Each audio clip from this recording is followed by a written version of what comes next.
may soon be on the streets. What does this say about us? What does it say about what is occurring in Portland? The slow expansion of corporate interests, sale after sale of houses that will only be used part-time. Who do we want Portland to belong to? Mainers, people searching for a better life in Maine, or outsiders who don't understand what we represent? What is the way life should be? Not this sale, not these pending evictions that are fundamentally moral and morally wrong. Maine is and still is the way life should be. Soon it may not be. All right.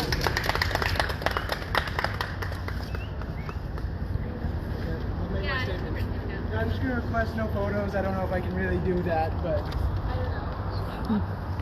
So... Do you have a problem with audio? No. Okay. My name's Cooper.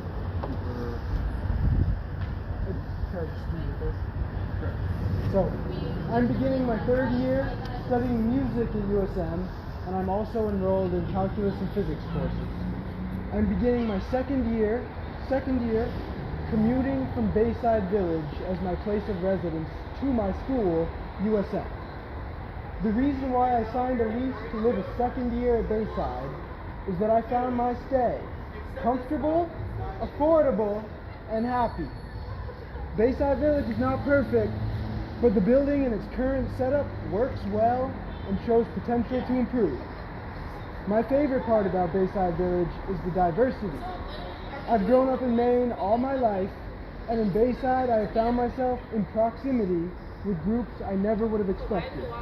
As a student, it is a privilege to live alongside fellow students, workers, professionals, the elderly, in-staters, out-of-staters, international people, and refugees. Like me, many of these people are happy with Bayside Village. I am upset that the town council approved the renovation and the repurposement of the building. That's what they approved. The repurposement, that's the name of the project.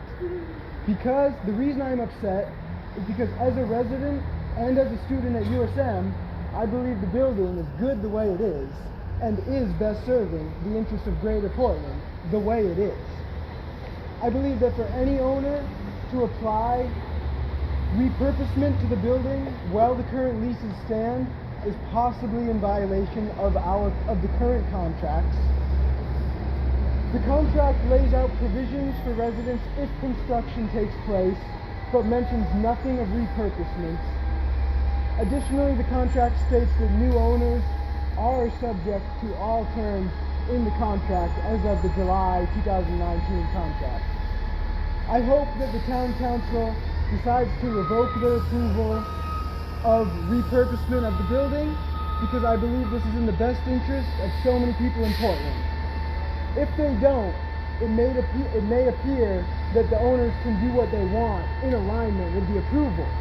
However, the town council are our representatives, and I believe that the setup and the function of the building lay in the hands of the people of Portland.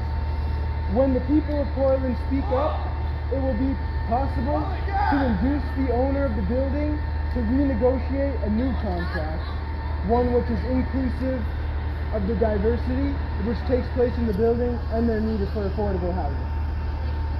Thank you. All right. Can I also just make one comment?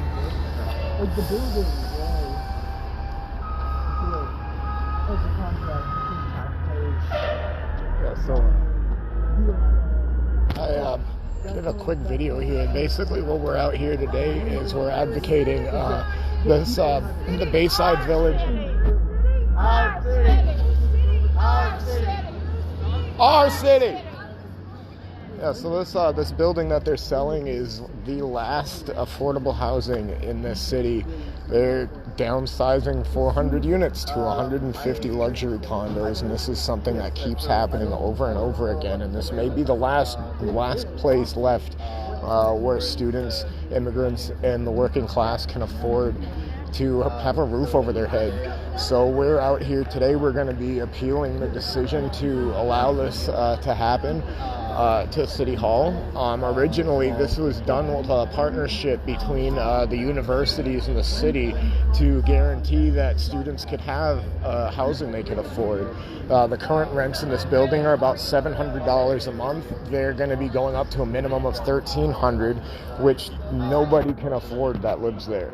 I'm also here to speak up about the fact that, when you have a housing subsidy in this city, the property owners and the landlords will do everything they can to keep you out of their buildings. If you're disabled, if you're a veteran, if you're elderly, if you have mental illness, and that is somehow legal, and that needs to be stopped. We need to redefine what discrimination is, and we need to modify the practices and the things that are allowed, so when people are kicked out of their homes like this, that this just doesn't happen. People need to know that they're human beings dying outside because of just greed. It literally brings tears to my eyes, and this cannot be allowed to continue. So I'm going to attempt to do a video recording inside when we're actually speaking to the city council today. I've prepared a speech, and it's time that we show people that they can be strong, and they need to not be afraid to speak up for themselves, and that's the only way we're going to change anything. It's the only way. And we need to come together, and we need to advocate for the people who've lost their voice in this city. So thank you all for tuning in. And I will try and continue to get some photos and videos throughout the day. To all who just tuned in, I'm going to end this so you can rewatch the two speakers. The second gentleman did not want to be photographed, so I tried to do my best to catch his audio. Thank you guys. Thank you everyone, and bless all of you.